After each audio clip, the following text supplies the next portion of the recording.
The problem we're going to address today is the crank no start on the 100 series Land Cruiser / LX 470.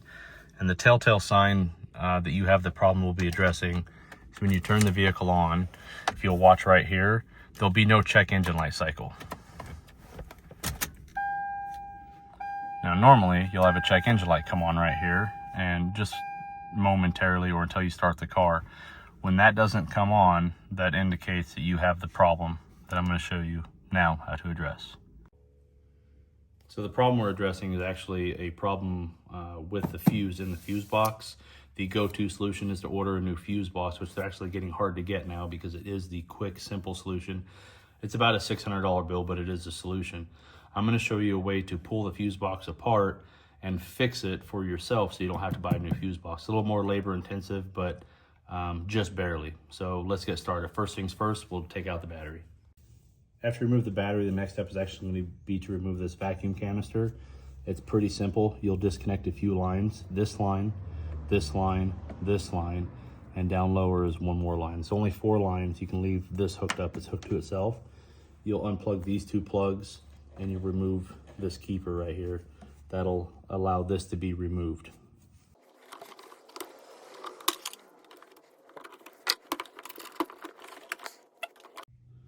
All right, we've got the harness disconnected, the vacuum line's tucked out of the way. The next step is going to remove this 12mm bolt right here, and then we will press this detent and lift it out. All right, if you can shine over here and look real quick, there's a little detent right there. We'll push it down, and the whole box will politely lift out like so.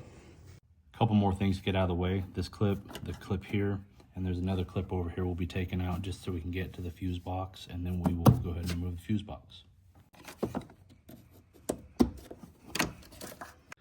right, now we've got everything cleared out of the way, we're going to go ahead and pull the fuse box. You'll locate the 10mm bolts right here. One down here on this foot, one down here on this foot, and if you can see back here, there's one more on this far side right down here.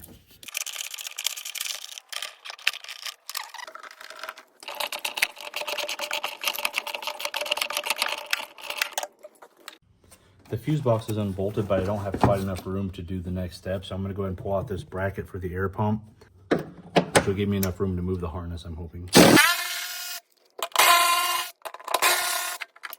Now with that bracket out, I have enough room to get in here and pop out this harness clip, which will give us just a little bit more wiggle room for the box. I'm going to go ahead and remove this ground over here to give myself a little more wiggle room. So the next step is you'll take these little tabs, you'll pop them off. There's some on every side. They're not terribly hard to get to. And what that's going to give you is this bottom cover.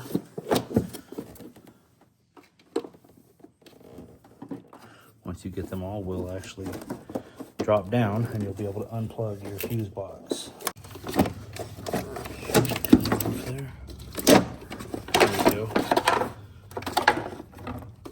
Once you have your cover off, you're not going to be able to see in here very well, but the bottom,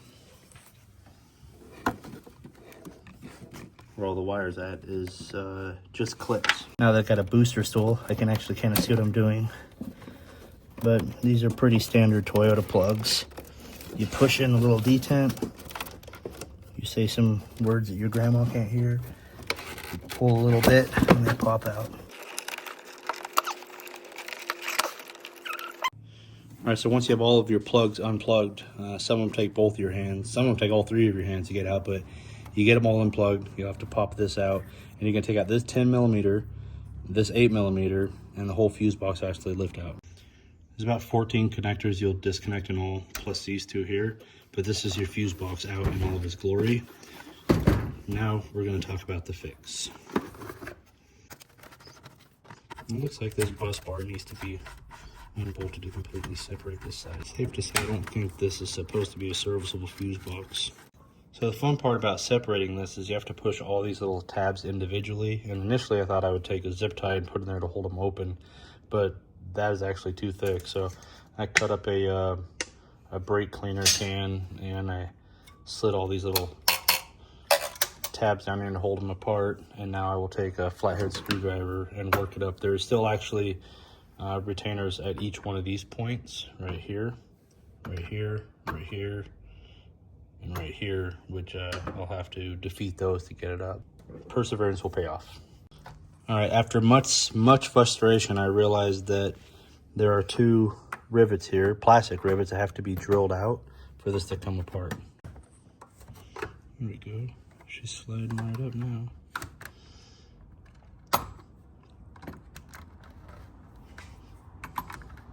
Work our way around. I think that's a little too big. And there's the back cover. I think the word we're looking for is ta-da. Next, we got to get, we can take all these out of the way. We won't need the tabs anymore. All right, next, this is a little harder to do, but we got to pick up the rest of this out of here. And just like before, we'll work our way around.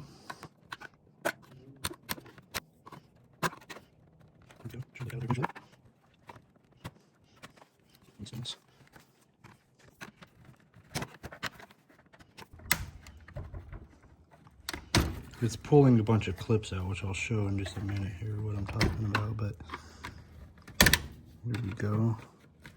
I don't know how many times I said there we go, but there we go. And I believe that was a success.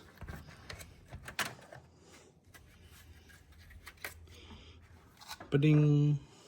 So this takes quite a lot of wiggling to get the 2 pieces separated, the top half from the bottom half. Now that it's separated, the fuse actually goes into these slots like this. You don't see this from the top. You just see plastic for the most part. And if you look at this particular one, which is the one in question, you'll notice that it is actually a little bit charred, and that's due to air gap. Air gap causes sparks. So I'm going to take any of these that are loose, I'm going to tighten the prongs on them, and I'm going to put it back together with a bit of a dielectric, and I'm hoping that'll solve the problem for the next 200,000 miles.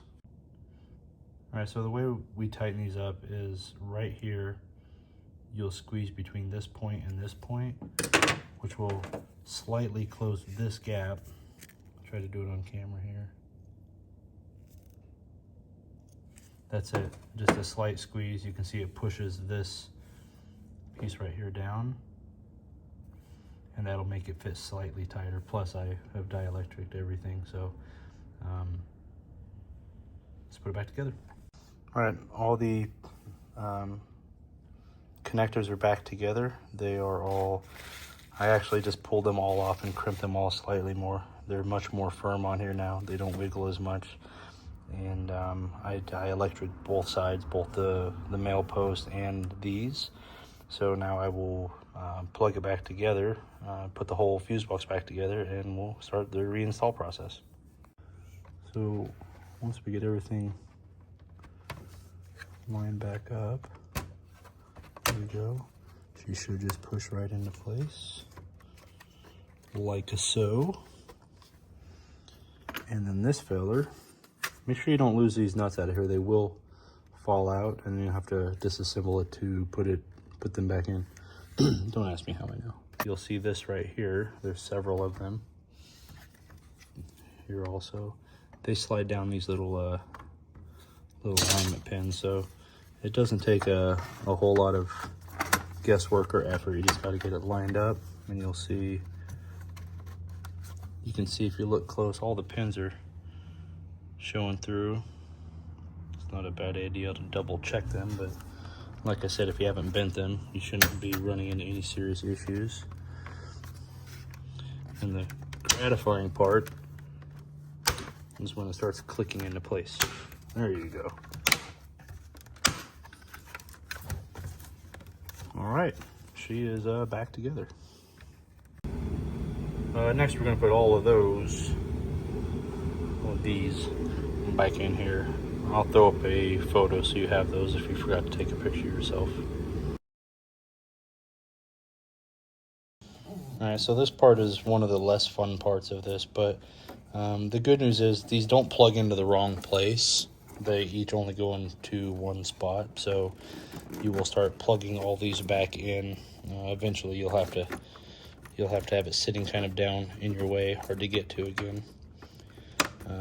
Little tip here, make sure they're all plugged in, and don't forget to put these back in while you can still get a wrench in there. So I'm gonna go ahead and plug away here and sing a little song in my head to keep myself from going crazy.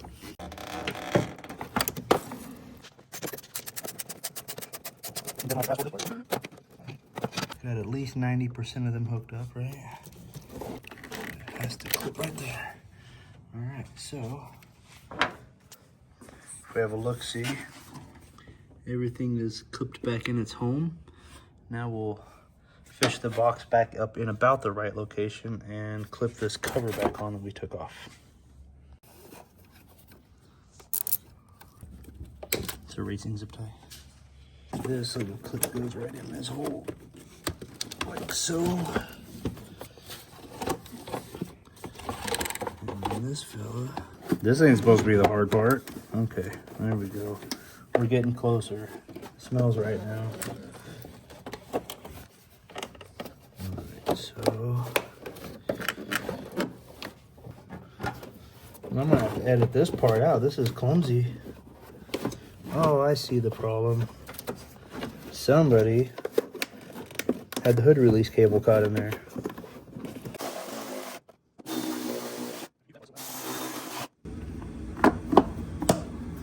A little bit of reassembly here.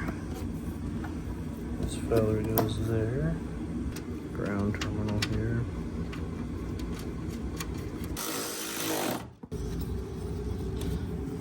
I don't know that it was necessary to pull this bracket out, but I feel like it gave me more room on the main wiring harness right there. So it's a pretty tight fit in here, so a couple inches matters.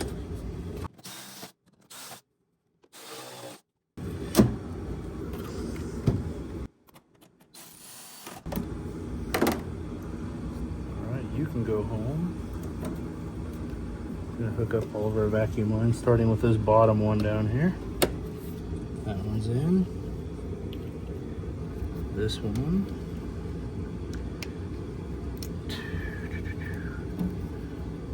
And that is all 4 vacuum lines.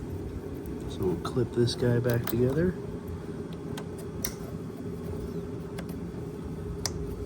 Put the battery back in. Let's see if this thing runs.